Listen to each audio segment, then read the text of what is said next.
Hello, Jets fans, and welcome to the first ever MoodTube Jets preview. Today, we're talking Jets Packers. Now, all training camp long, as we know, the Jets defense was talking itself up as the best unit in the league. And after week one, that's exactly what they are. But, as we also all know, that came against the Raiders offense featuring a rookie quarterback. So we don't really know what to expect out of that. But this week, it's not going to be so easy going against Aaron Rodgers and company at Lambeau Field. But, as they should be on the road against the Packers, a hungry Packers team, the Jets are big underdogs. But I think they have a good chance to win. So I'm going to give you the road key to the Jets being the Packers Sunday afternoon. First, they need to eliminate mistakes. The penalties were just absolutely ridiculous Sunday against the Raiders. 11 penalties. The interception that Geno threw, it was a great play by Charles Woodson, but he can't do that. He needs to know that he either has to get rid of the ball faster or just throw it away. That fumble inside the red zone can't happen. Taking the sack to knock us out of field goal range can't happen.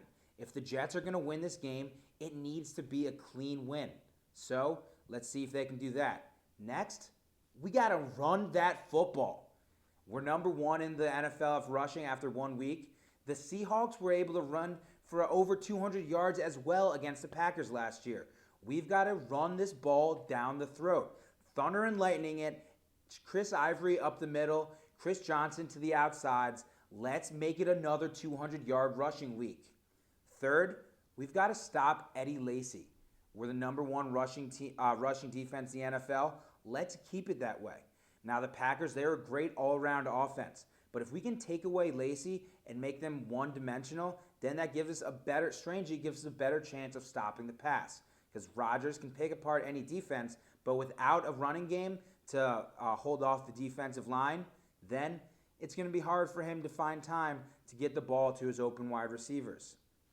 Talking about that defensive line, Muhammad Wilkerson, Sheldon Richardson, Quentin Coples, and Big Snacks, they need to pin their ears back and get after the quarterback. They didn't get a sack last week, but that's because Derek Carr was getting rid of the football so quick. He was playing for his life, trying to get rid of the ball before he'd get demolished. That's not going to be the case this week. Aaron Rodgers is going to be moving around, trying to make things happen. We've got to prove that our best defensive line in the NFL is not only a great run-stopping line, but that we can get after the quarterback. Let's go get him, boys. Fifth, Calvin Pryor. He played well in week one. He made some plays. He dropped an interception.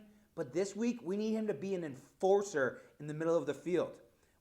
As Rex said, he signed him because he drafted him over Clinton Dix because he chose the guy who will knock your head in. Well, it's time for Calvin to knock some heads in. Let's turn the Louisville Slugger into the Gang Green Bat.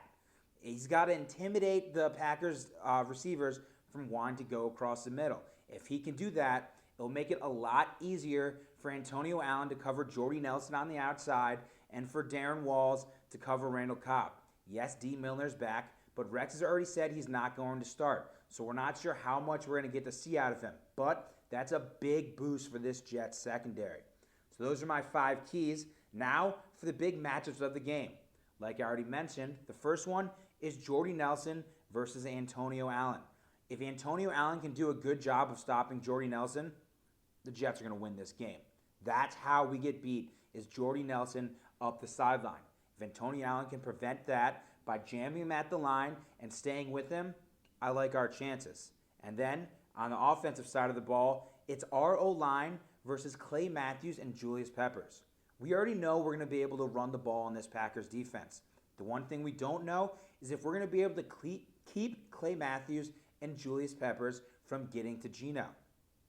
If our tackles can do a good job of giving Geno time to get the ball out, he'll be able to find some open receivers. He was 82.1 completion percentage, showed last week that he can find the receivers if they're open and give him the time. Let's give him that time, and if we do, there's a good chance the Jets can be able to win. Because if we can run the ball and Geno can throw the ball, I like our chances to be able to take down the Packers. So let's go, Gang Green. Go get them. Jets, Jets, baby. Check out MoodTube's Jets preview next week as the Jets take on the Bears on Monday night. I'll see you later, everybody.